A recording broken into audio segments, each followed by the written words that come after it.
Critically Chaotic is a rowdy Dungeons & Dragons podcast that consists of adult themes and humor. Content warnings for this episode can be found in the episode description as well as a link to transcripts. Because of some real-life circumstances, Selah will be missing for a few sessions, and thus Leif will be off on a solo adventure for several episodes.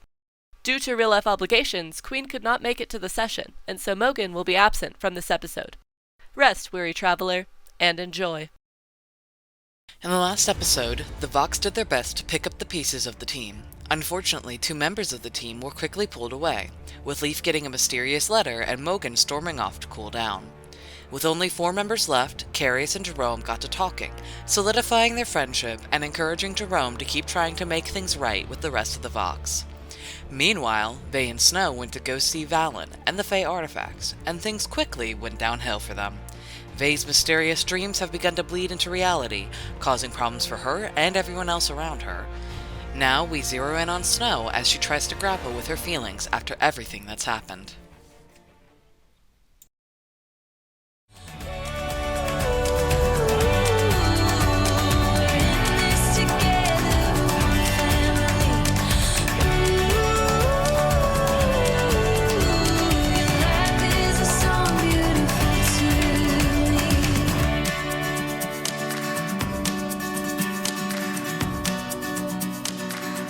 Snow was headed to the bar.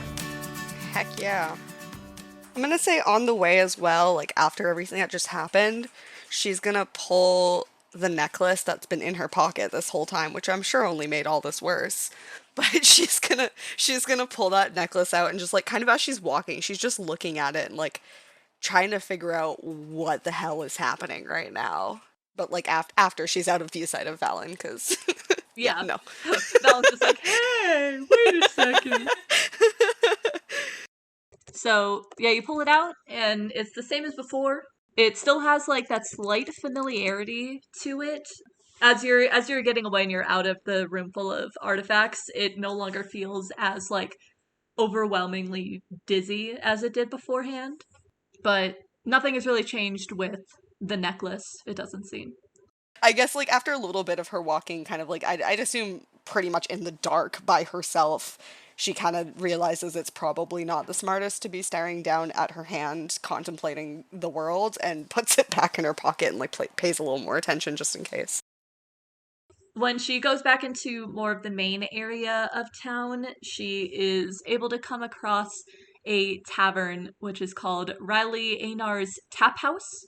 Does it look like she would probably take a second to appraise it first of all, and both seeing how busy it is, if it seems like it's going to be like an absolute dirt grime of a place, or if it's at least like a somewhat decent establishment, because like she does, prefer slightly finer things, and after the day she's had, she really doesn't feel like dealing with like the worst kind of a tavern. Yeah. So, yeah, it's closer to the Noble District. It's not in the Noble District, but it's closer to it. And so this is where a lot more of the finer establishments are. So it definitely is not like a dinky old, dirty tavern. It definitely looks more high end. You can smell like, you can catch some sense of food coming from out an open window, and it smells delicious. Yeah, she'll make her way in then. So there are a few people that are drinking. It's not an inn and tavern combo, it's just a tavern. And so you walk in and you're immediately in the eating area. And there is one big room in the front where there are a lot of people all around. There's a hallway that leads off to the side, which you can assume is where like the bathrooms are. And then there's another door behind the bar, which you can assume is where the kitchen is. Okay.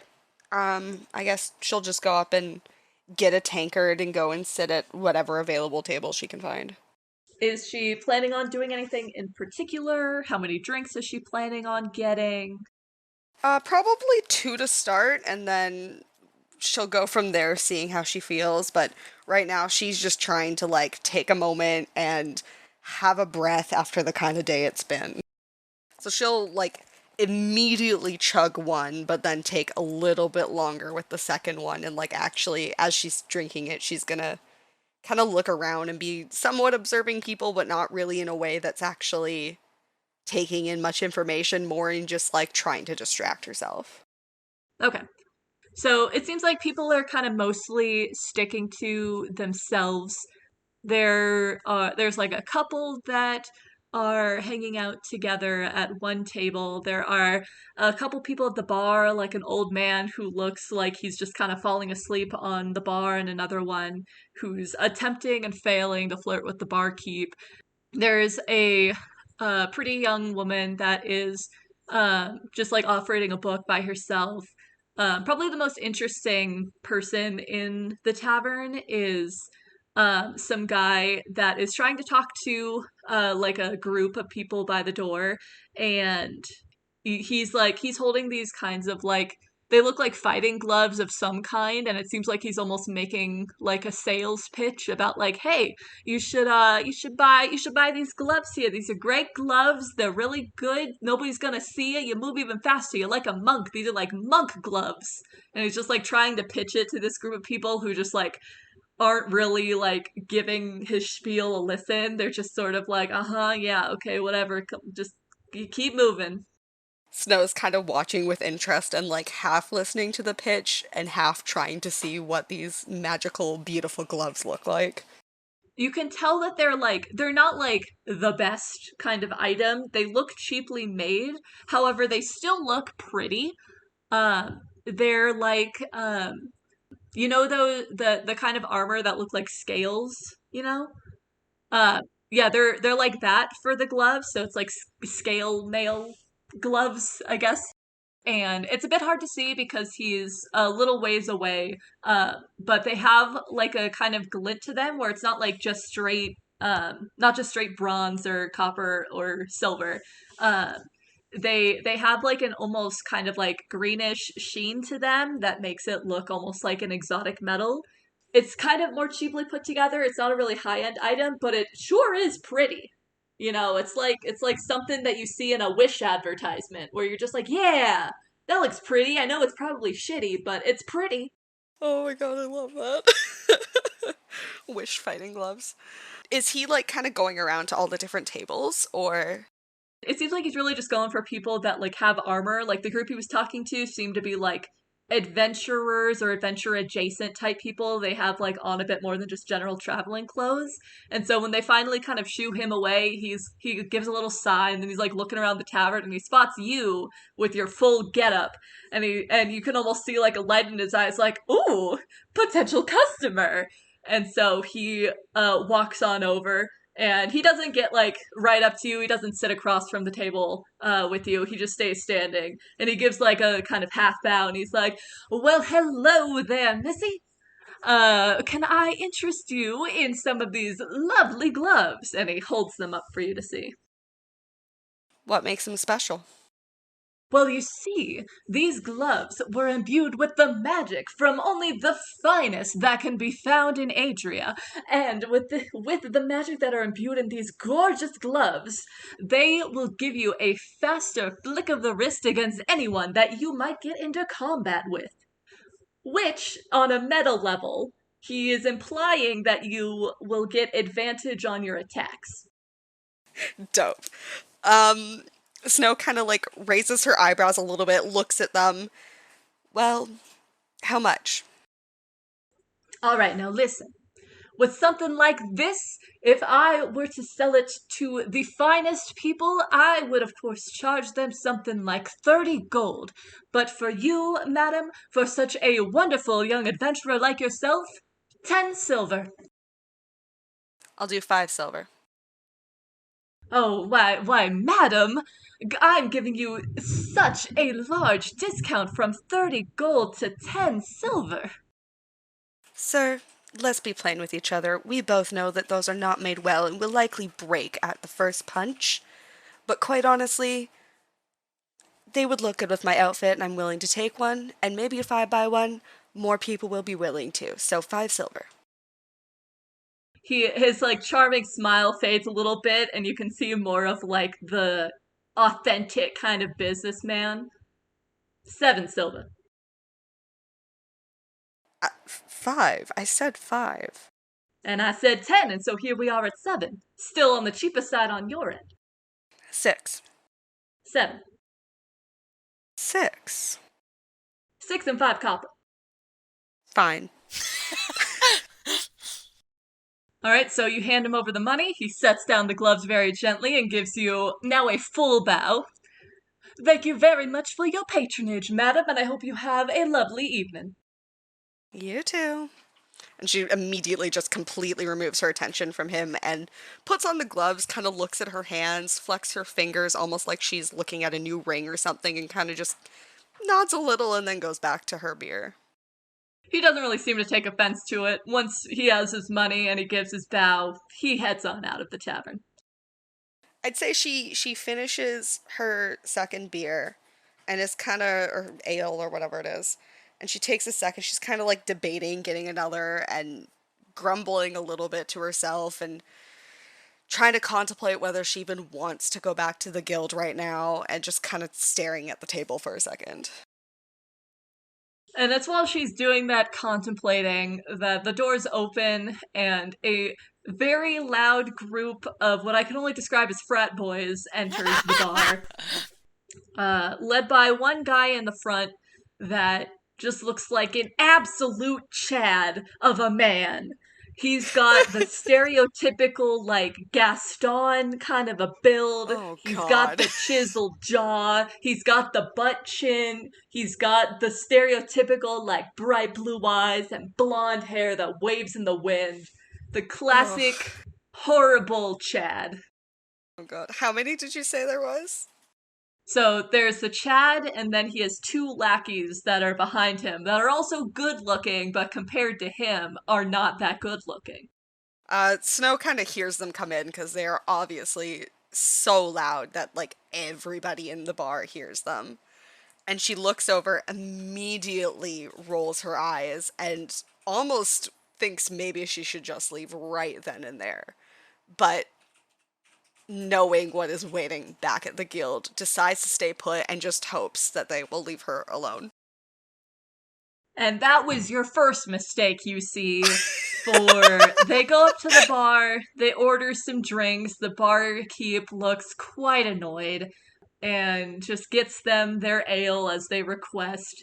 And then the Chad does that thing where like he picks up his mug and then he turns around and like leans back on the bar with his elbows as Oh though he's like God. just kind of observant, looking around.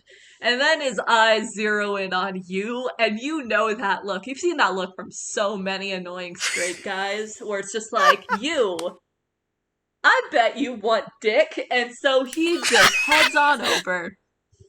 And unlike the man from before, who just seems like a gentleman in comparison, he slides right across from you on at the table, and he says, "Oh, well, hello there. What's a fine woman like you doing out all alone here?"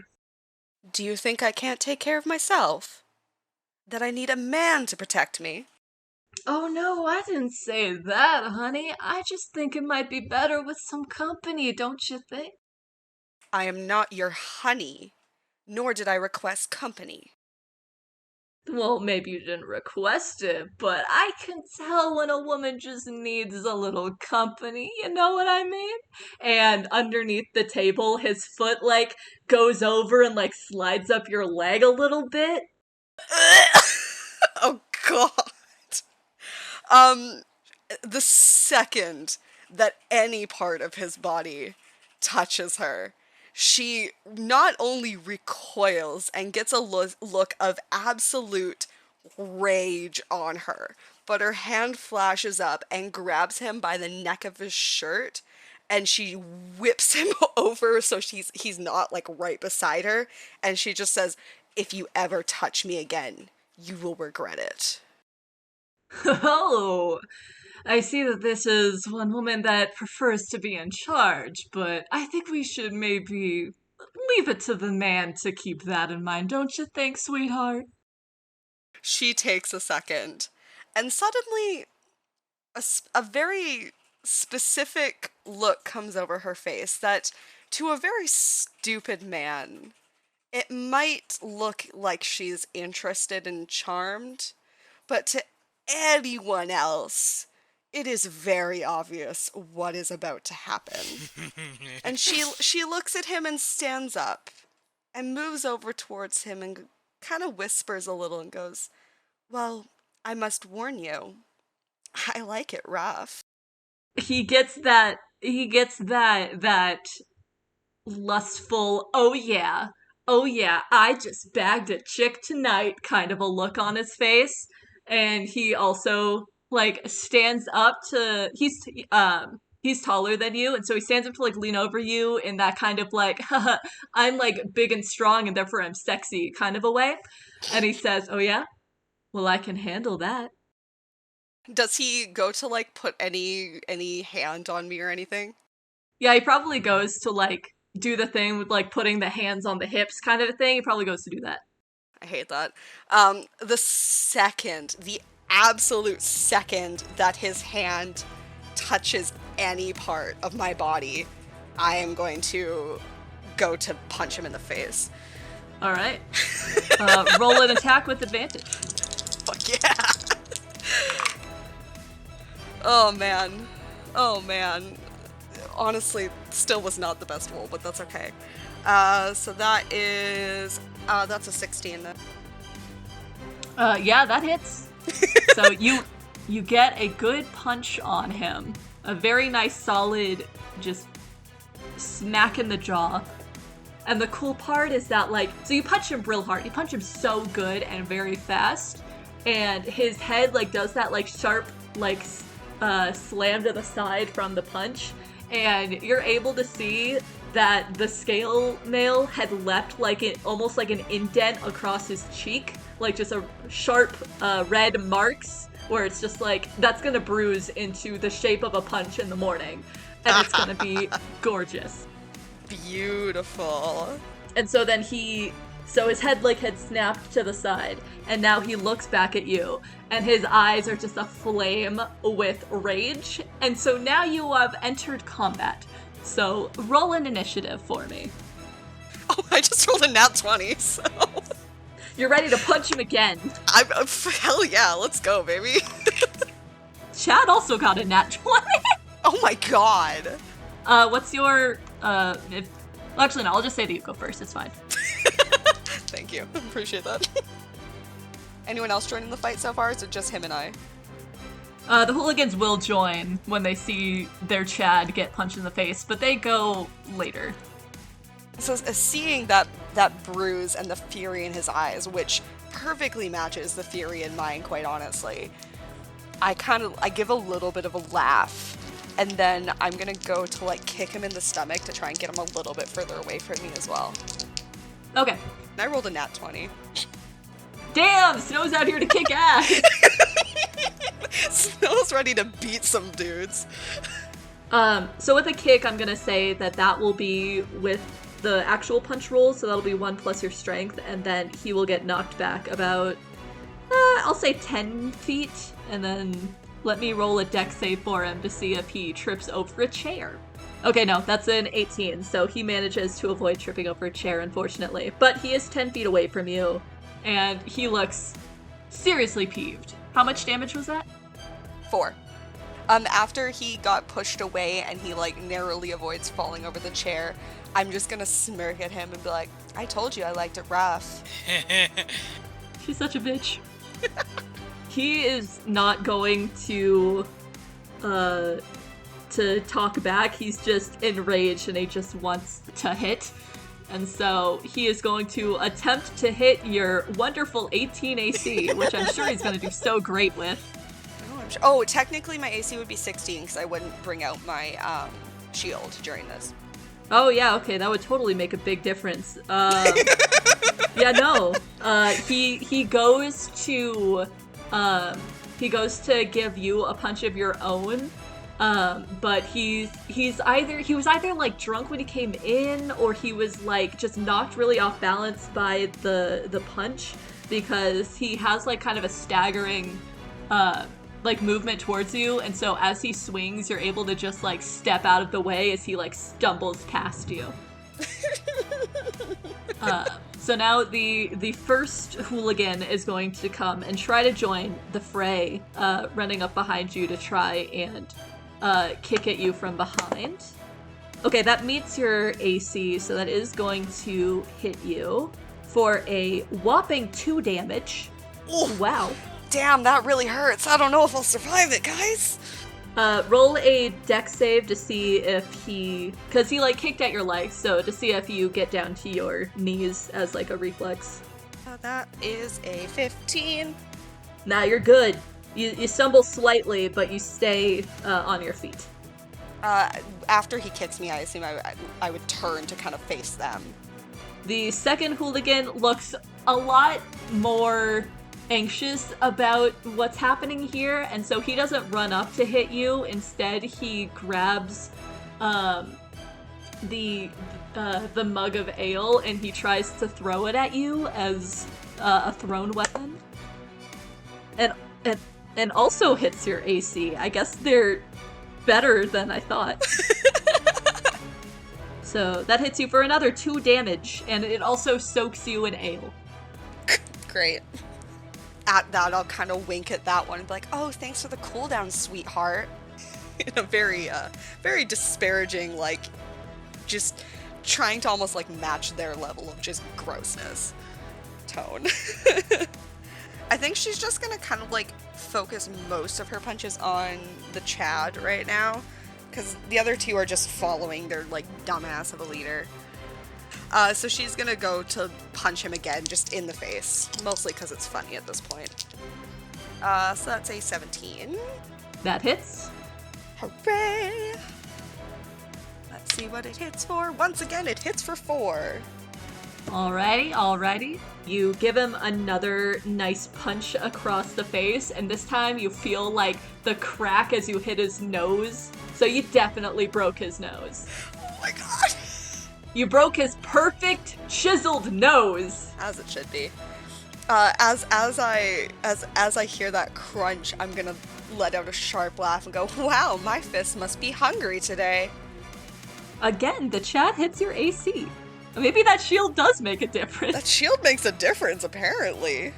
So he rears back from getting punched in the face and his nose getting broken. And he's like holding his nose, which is now spewing blood down his face. And he gives you just a death glare. And he says, you're gonna regret entering this fucking bar, bitch! As he throws a punch of his own, landing across your cheek. 3 damage. At that, I'm gonna laugh and just go, you wish you could make me regret anything but your existence. Next will be the first hooligan, who is going to try to kick you again. This time he misses. You feel it coming. This guy is a one-note kind of a fighter. So he goes to kick, and you just, like, step out of the way as his foot goes, like, flying into the air and almost knocks him off balance. Well, actually, maybe it will knock him off balance. Let's find out. That knocks him off balance, and so he goes just face first onto the floor. She's gonna laugh and kind of look down and be like, aw, honey, maybe you should use your fists like a real man. The third hooligan, realizing that he does not have anything to throw, and really not wanting to get close to you with your scary fists, is just gonna run out of the bar. He's like, no, it ain't worth it here. Snow's just gonna straight up laugh at that and turn to the chat and be like, wow, real strong men you keep by your side.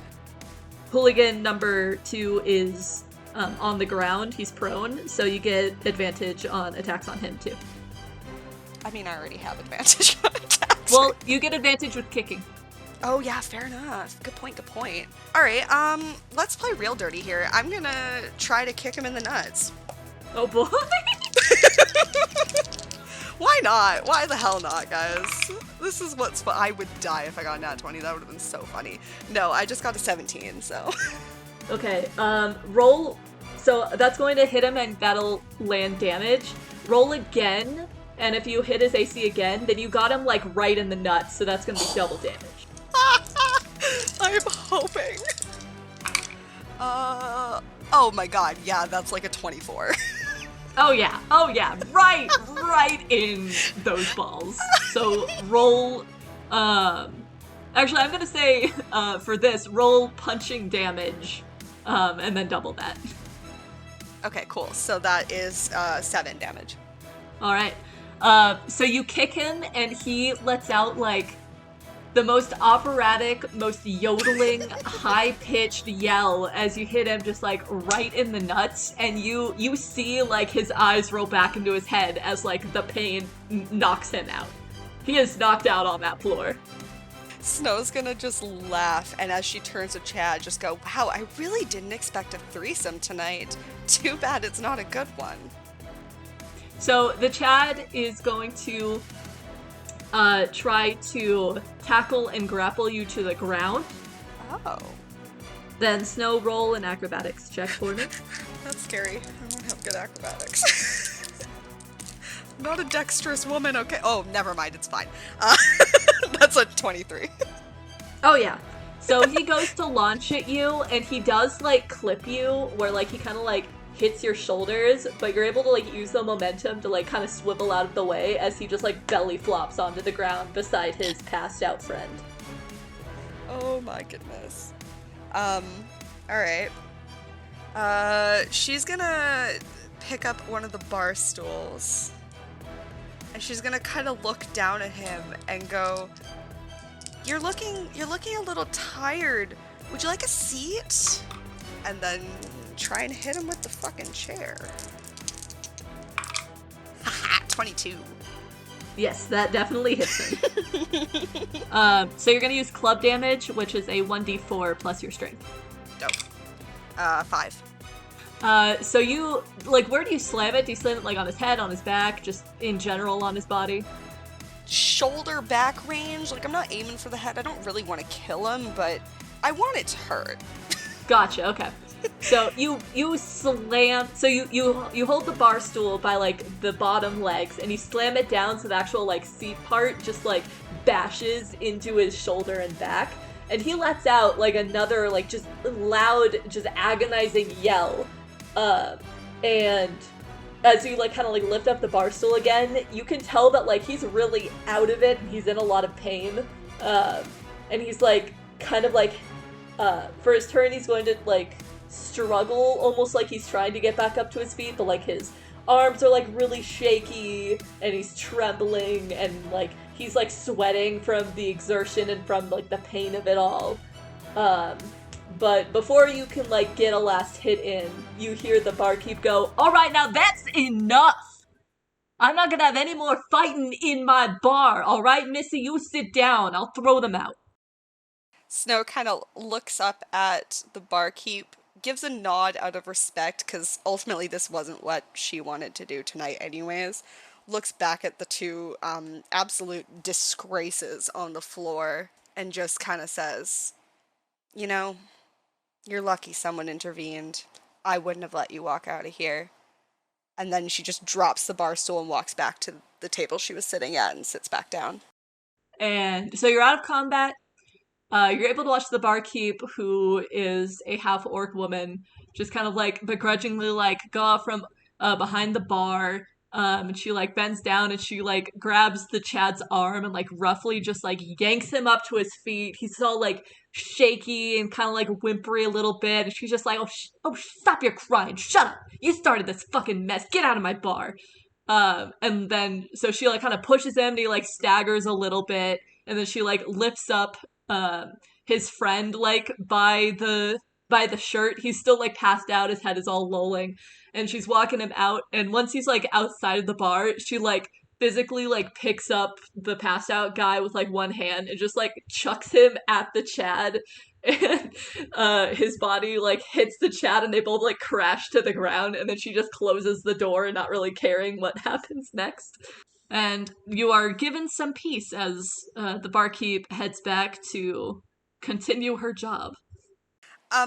She's gonna go up and grab another mug of ale, and while she does so, she is going to apologize to the barkeep, because that was not her intentions for the evening, and she feels kind of bad about it. The barkeep kind of, like, huffs a little bit, and she's like, It's fine. Stuff like that happens all the time, and he was giving you a lot of shit anyway. And she pours you your mug and sets it down. She says, "It's on the house for the trouble he gave you." Oh, thank you. You really don't have to do that, but I appreciate it. And thank you for getting them out of here. Yeah, I should have told him that they weren't allowed in here in the first place. Snow laughs and goes, well, I don't think they'll be back in for a while. Even if they tried to, I ain't gonna let him back in. Good, I'm glad. And at that, she takes her ale and goes back. And as she sits at the table, she kind of starts to feel the few bruises she did get, as well as she has a little cut on her cheek from when he managed to get a punch in her face. And she starts kind of like, she winces a little bit. Her leg is really sore. She kind of did get kicked in the knees. Like, that hurts. So she kind of just stops for a second and takes a big breath, and all the emotions kind of start to hit her at once, and she's just kind of stunned, staring into her reflection that's coming at, like, looking back at her in the ale in the cup. Yeah, she's looking into her reflection. She can see like a bruise starting to form on her cheek. She can see the cut that's like not like actively bleeding, but is still like a bit bloody, and just like the fatigue from everything that has happened today. Also, like, the cheap gloves that she is wearing have cut into her knuckles a little bit from while she was wearing them, so she kind of rips them off and just throws them to the side. Oh yeah, they're half falling apart anyway. You were very correct in your assumption that they would just fall apart.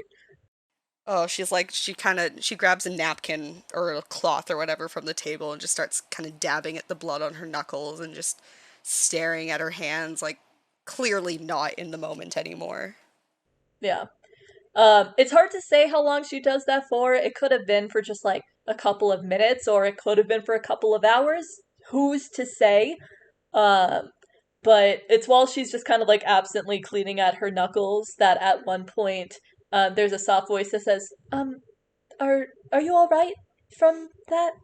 And when Snow looks up, it is the young woman who was reading a book off to the side when she had first entered. Um, She's a young halfling woman who has light brown skin, and she has these really pretty deep black eyes and this long black hair that is pulled back with like some very simple bows. So there's like two braids. It's pulled back with bows. Just a very nice kind of elegant hairstyle. Uh, Snow immediately blushes a little bit and kind of like takes a second because she doesn't really know how to respond to that question, honestly. And then just kind of gives her a half smile and it's like, a few bumps and bruises, but I'll be okay. Would you like any help cleaning that stuff up? I know that it's hard to clean your own wounds sometimes with how much it stings. It's all right if not.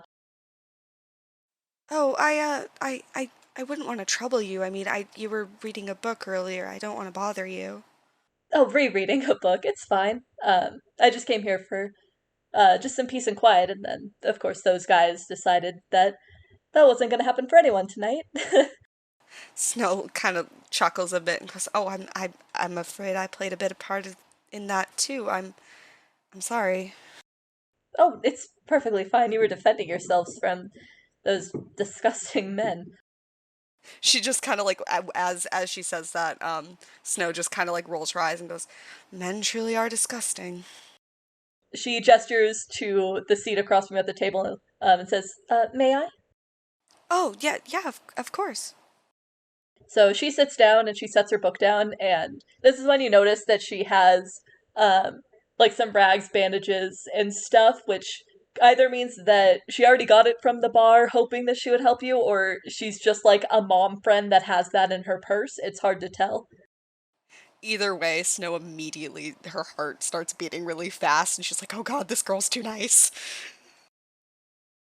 She holds out her hand for either of your hands that has the bloody knuckles to start treating first. Instinctively, she holds out her right hand and then realizes her hand is probably sweaty and quickly wipes it off first. Cute. What was your name? I don't recall if you mentioned it. I'm sorry, today's been a bit of a day. Oh, it's all right. I didn't mention it. My name's Mitra. Mitra, it's nice to meet you. I'm Snow. It's wonderful to meet you, Snow. And she takes your hand and starts. She wets one of the rags with some of the cleaning solution, and she starts gently dabbing and wiping at them. And it's things from the medicine, but she's also being just like exceedingly gentle. Oh. Snow kind of just like is both avoiding eye contact with her, but also like her eyes are gorgeous and she's staring at them, but she's trying to make it really obvious she's not staring at them, and it's a mess. She silently cleans your hands for a little bit, and she will occasionally glance up at you, notice that you're like looking at her, and then you quickly look away, and she gives like a small grin. Uh, and after a couple minutes, she says, "You can tell me if you don't want to, but it seemed like there was maybe a bit more on your mind than just those guys being creepy. Did you want to talk about it?" Snow kind of just like she's been holding herself pretty like upright this whole time, and she just deflates a little bit, and it's like all the emotion of the day kind of just hit her at once. And she looks into the beautiful deep eyes that Mitra has, and she kind of just almost like she can't help herself just starts talking. Well, you see, like, I'm part of this group, and like my sister's in this group, and we met these people, and it's like we haven't known each other that long, but like, they all seem really nice, and we trust each other, and then this one guy who I really liked, and we were really good friends, and then he questioned me, and he questioned her, and he stole from my sister, and he betrayed basically the whole group, and like, honestly, I don't know how to deal with it, and I feel like he's just causing problems, and I don't want us to not be a group, but I I don't know how to not hate him right now.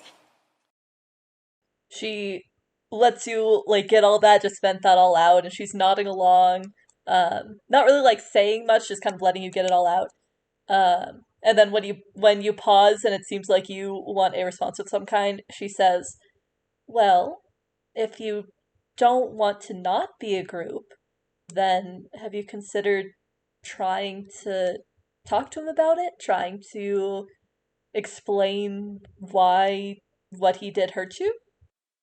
I mean, I kind of yelled at him about it a little bit. There was also like he questioned me a little bit, and so it kind of I feel like he doesn't trust me, and then, like if he doesn't trust me, like why should I trust him? That's fair. How long have you known this guy? Only like a couple weeks. And at that, she kind of looks embarrassed at realizing she's putting this much emotional weight to something that really wasn't anything to start with because they've only known each other a couple weeks. She kind of notices you get that realization, and she kind of nods a little bit. Um, well, maybe the reason why he doesn't really trust you that much is because you've only known each other for a couple weeks. That doesn't make the whole stealing thing right, and you definitely should talk to him about that. Talk, not yell. Um, but I mean, maybe it's boundaries that need to be set, or a firmer dialogue. I don't know the guy, but if he's anywhere like those assholes that were in here, I think that you should just kick him to the curb. She laughs a little and just kind of like nods, smiling, and just no, he's definitely not as bad as those guys. I wouldn't have ever put up with that.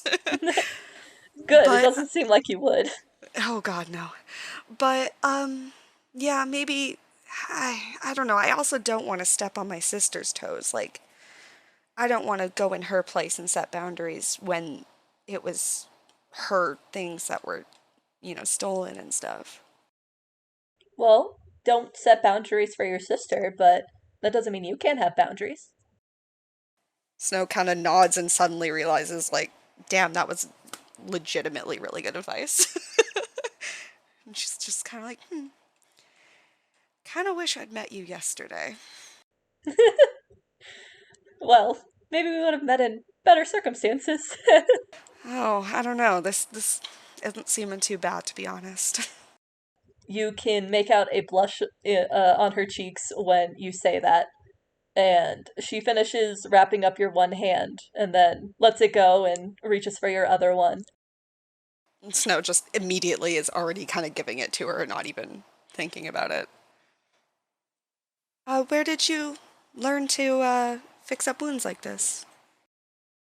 Oh, it was something that I learned from my family doctor. I was getting into a lot of scrapes when I was a kid. I was more adventurous than I am now, but I just learned a little bit so that I wouldn't have to bother them all the time. I don't know. I feel like you could be pretty adventurous even now. Maybe I haven't really been adventurous in 10 years, probably. I've mostly been doing a lot more quiet traveling for my family. Oh, that's wonderful. And I assume do you live in these parts, or are you traveling here, or? I've been traveling around a bit. I was doing a couple business meetings for my family, which brought me here, and I finished them up 2 days ago. So I've just been enjoying my time in the city before I have to get moving into whatever else my family wants me to go and do now. Well, I'm also not from here. We're here on we came here from an adventuring a job from the guild. Snow, like, very obviously is stuttering over everything she says out of nerves as well as very false confidence. Aw. Uh, she gives a smile and says, I thought that you might have been an adventuring type, and she gestures to your everything that you're wearing. Snow kind of like blushes and is like, ah, yeah, it's obvious. Well, I don't know how much longer I'm going to be in town, but perhaps we could keep in touch. Of course, yeah, I would love that. I'd love to meet your adventuring party too, if you would want me to. Maybe I can give that guy a look over and tell you from an outside perspective what kind of a guy he is. Oh, I would love that. I am not exactly the best judge of character sometimes. She finishes wrapping up your other hand, and then she gets up and kind of like moves over to join you on your side of the table to help with the cut on your cheek, and then pauses and says, "May I?" Yeah, of course. Snow's like beat fucking red right now. Oh, I love her so much. So she sits next to you, and she sits close, similar to how the Chad was, but of course this time it's very different, and it just feels much nicer and is consensual. And so she dabs at the cut on your cheek, and she leans in a bit closer. Like with your hands, she was leaning in close to check over your hands, and now she's leaning in close to check over your cheek. So she's much closer to your face, and you can see, like, in her big dark eyes, there are like glints of gold kind of dancing around in there that just mixed with the deep brown that creates that almost like glittering black kind of a feature in her eyes. Before she can stop herself, Snow just goes, "Your eyes look like honey." And then immediately is like, "Oh God, what did I just say? Oh God," and like has a look of panic on her face. She uh her focus goes from the cut to your eyes to focus on you as a whole, and she gives a smile and a soft chuckle and says, "Your eyes remind me of icicles." Snow just kind of like does not know how to respond to that and goes somehow even more red than she already was before, and just kind of like almost like she's memorizing what Mitra looks like, but like not in a creepy way, just in like an appreciative way. In a sapphic way. Oh, very sapphic. The most sapphic way. She looks a little embarrassed and just smiles at that and looks back to the cut. And she finishes with that and puts a sticky bandage over the cut so that it doesn't get infected. And then she shifts back just like an inch to give you a bit more space, and she says, um, can I buy you a drink, maybe? Yeah, yeah, I'd love that, but honestly, I should buy you one for helping me deal with my injuries. Oh, it's fine. This No, is no, just a I little. insist. Okay, sure. And Snow gets up and gets them both some drinks. This is very cute, very gay. My heart is full of So love. gay! The gayest it possibly could have been, let's be real. Yeah, yeah. I would say we could just like kind of generalize the rest of the night. Yeah, fade to black. But we could just generalize the rest of the night, and then I would assume at like some early hour in the morning, feeling 10 times better than she did before, ends up back at the guild at some point. Yes. Do you know how many? So if you're staying for several more hours, like into the night, do you know how many drinks Snow would have? A couple, not too, like she wouldn't want to get like blackout drunk, mostly because she is more invested in Mitra than drinking at this point. Yeah. But like probably at least one or two more. So the two of you just have a drink or two. You talk, and it seems like no hour or no time has passed by until like it's just like the inn, or sorry, not the tavern stays open all night, and um it's only when Mitra just finally checks the time, like goes and asks the barkeep for the time, that she's like, "Oh my god, oh my goodness, it's so late. I should be getting back. Can I walk you to wherever you're staying?" I mean, I was gonna offer that with you.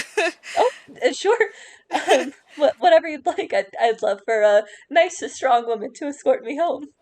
I'd be honored.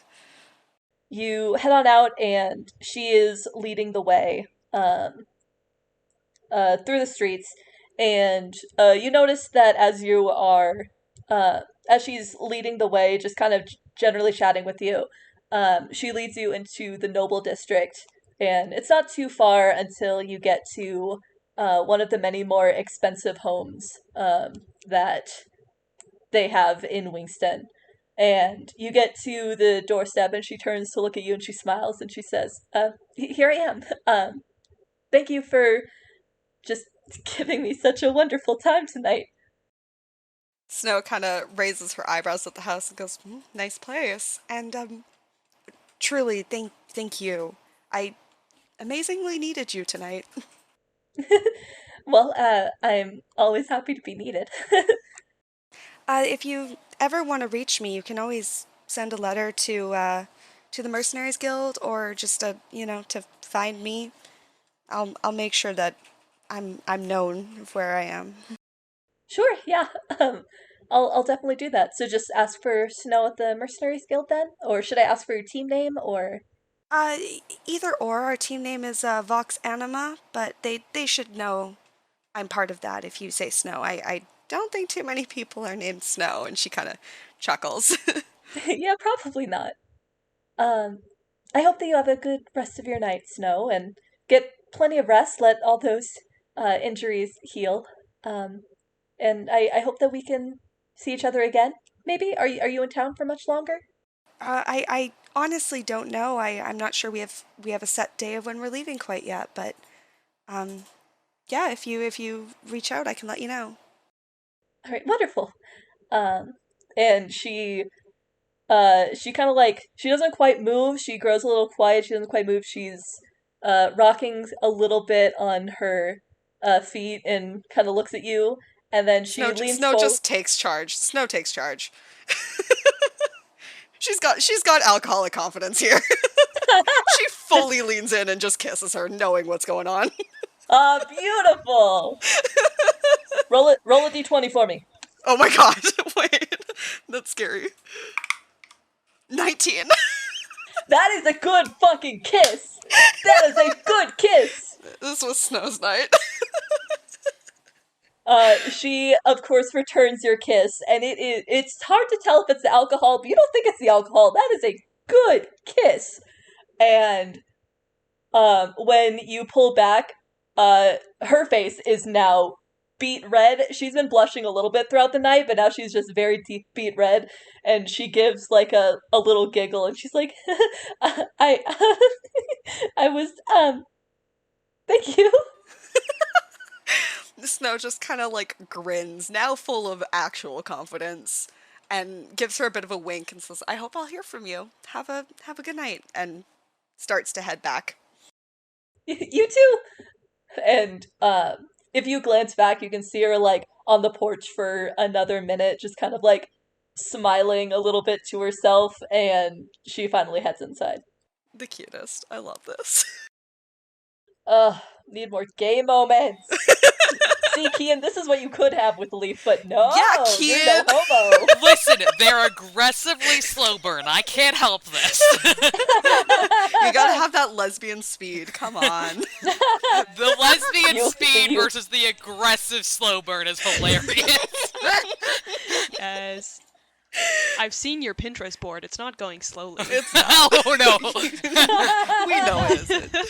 I can now read the chat. I could not look at that because I knew I'd Valid. laugh. Yeah, there is a lot going on. Snotra? Snotra for the win! Excuse you, it's pronounced Sinatra? Snotra.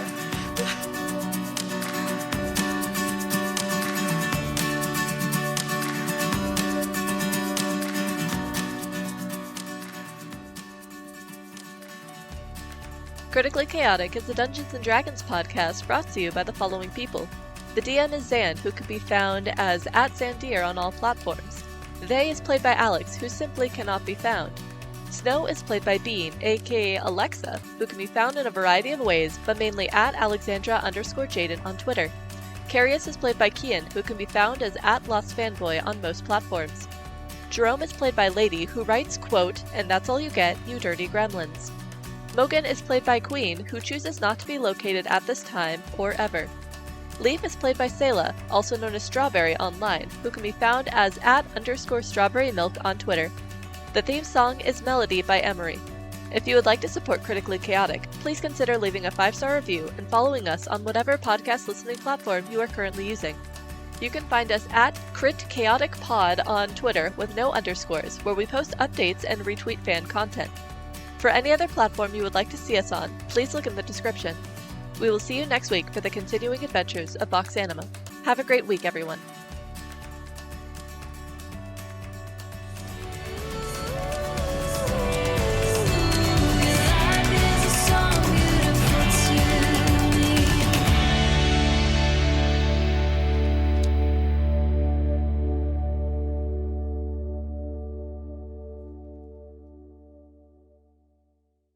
Another thing added to the absolutely horrible day. Anyways, what else do we get up to? They and the horrible, awful, no good, really bad day. I love Yeah. that. That could be the name of the episode. There we Hey, go. there you go. Oh my Perfect. goodness.